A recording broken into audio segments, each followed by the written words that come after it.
What up, my gearheads? Today, I am replacing cam bearings on the LS. Yeah, the notorious cam bearings.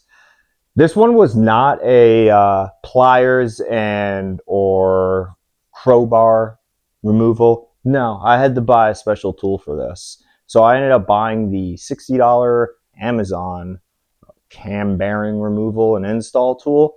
And I already did a little run on it, and it works. So I'll show you guys how I end up removing these cam bearings, how I install them, and then I'll show you what I got in the box of the $60 Amazon cam bearing tool. Okay, so this is what we got in the box. So your rods, they come disconnected. I already put those together. And then this end bit, that's where you're just going to be banging your hammer, but I actually already really seized that guy on since I already did a little test run. So I'm just going to leave him on. But yeah, you connect your rods here, and then at the end is going to go your expander. So there's a big old washer here, and then your metal expander, big old rubber bushing, and then big old nut that you're going to tighten on to the end there to expand this rubber here. And then you got your cone, which is your guide cone. That's going to slip on, and that's going to be riding in the front cam journal. And then these are all of our cam bearing sizes for whatever may fit your need. That, I believe, these are just extra sleeves if you need a little more room or bigger piece. But let me go ahead and grab a new bearing to show you how it slides on there. Okay, so this is how it works. So you got your expander here. We're just going to go ahead and put it onto our actual bigger expander that holds the bearing. It's going to go up in there. Okay, so that's going to be together. That's going to be on the end of your shaft. Here's a new bearing, right? That's just going to go on the end here, right? So right now it's still loose, wiggle around, but when you end up tightening this, and I can't really do that without it being attached, this rubber here, that's going to end up expanding and just grab right onto this bearing, and that's when you're going to be able to send her home. Now on these LSs, the bearing order does matter. So when you get your box, these bearings are all going to come in a specific order. But you're also going to have the order on the side here. So make sure you double check those casting numbers, because it would really suck if you accidentally wedge one that's not meant for the spot that it is into a smaller hole and it needs to come out, and you probably are just going to end up destroying the bearing altogether, and that's a waste of money. So make sure you pay attention to that. So without further ado, let's get these bearings out. Okay, so I already got this back one out, and that means I just need to do 1, 2, 3, 4. So what you're going to do, take your assembly with the expander on it. Go ahead and just stick that guy in there. Whichever one you want to get out. And it's going to be sitting in there pretty loose. And then here at the end, don't forget your cone. That's very important. Stay center, slide that on your rod. Get your head out of the gutter, or is that just me? It might just be me.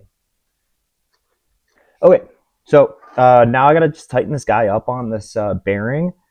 But I was being very cautious not to do too tight, because I would hate to just scratch up one of these cam journals, and then, man, that's your toast. You're just gonna be spinning bearings, and then that block is pretty much just done.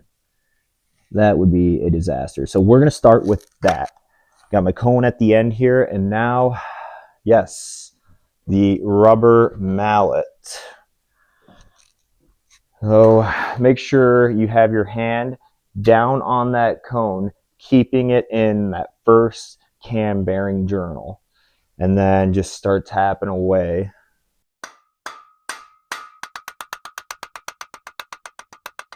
Yep, you can see her coming. And there you go. she's out right down here. So for me to get that one out, I'm just going to disconnect this whole shaft. But it looks like I need my wrench. And just loosey, lefty loosey.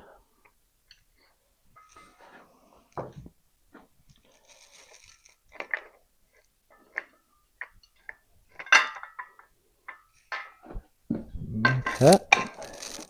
Let's get you out of here.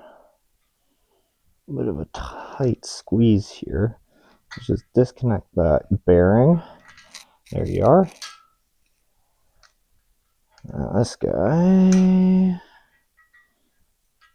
Maybe I'm just bringing him all the way through the front. Or not. Come take a look at this. So this is my old bearing. And you may be able to see it. Not that great, but a bunch of pitting, just nastiness there. Not good. And then now, the bottom side, you start to see all that copper. Ah, there we go. So you see all that copper coming through. And let's see if this can pick up pitting on the top. Not great, but yeah, ish. But yeah, this thing, that's junk. Fresh guy. That's a nice bearing. I want to be extra certain about this, so I'm going to measure my bearings with the caliper because I would hate to put the wrong ones in and they got to come out. That's going to suck. Yeah. All right. Looks good to me. Yeah. Cool.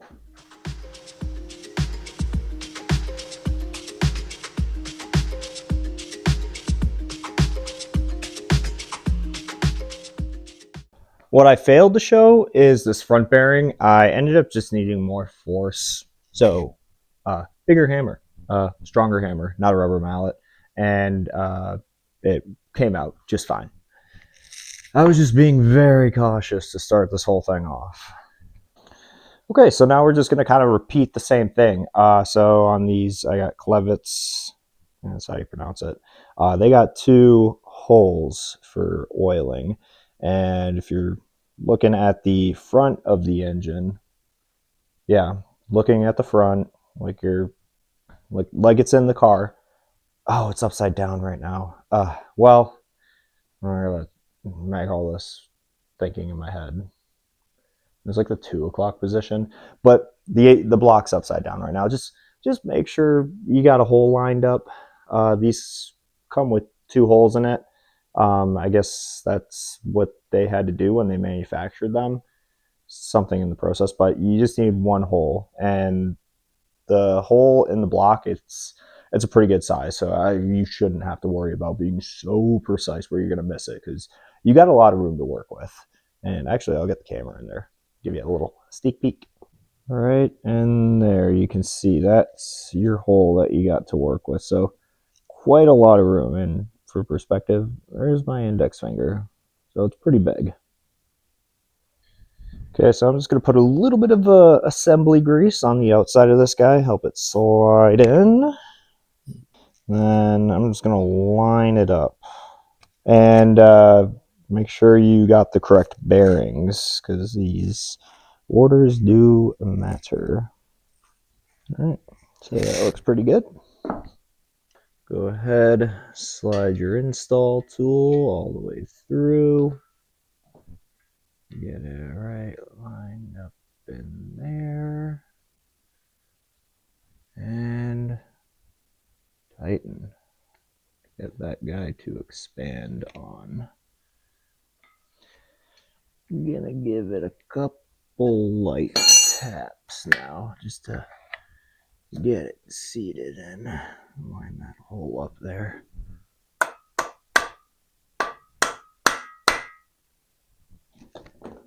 Tighten this guy up a bit more. Make sure you got your cone on too. That's going to center everything for you. And keep your hand there holding it still.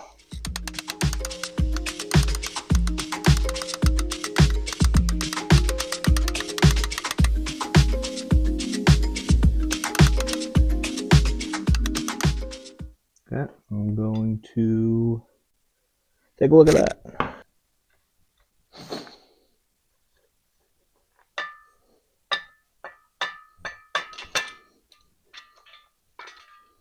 Okay, we are in for sure.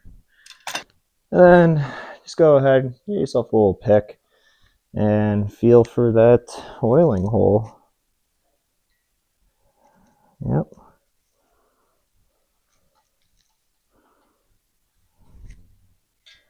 We are. Not too bad.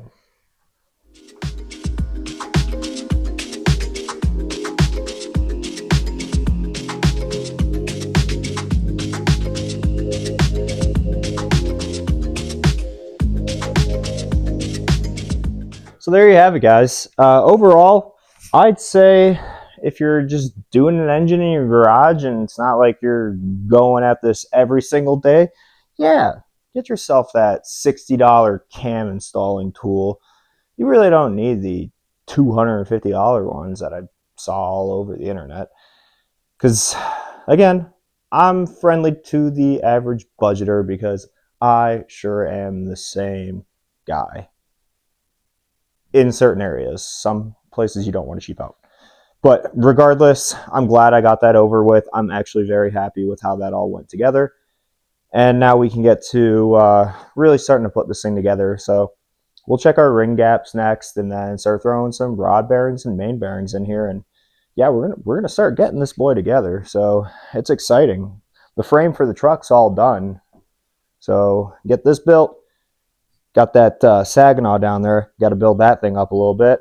And then we're going to load her on. And we got the good old body sitting back there. Oh, I hate body work, but we'll get her done and it's going to be nice. So if you guys want to follow along with the build, please like and subscribe.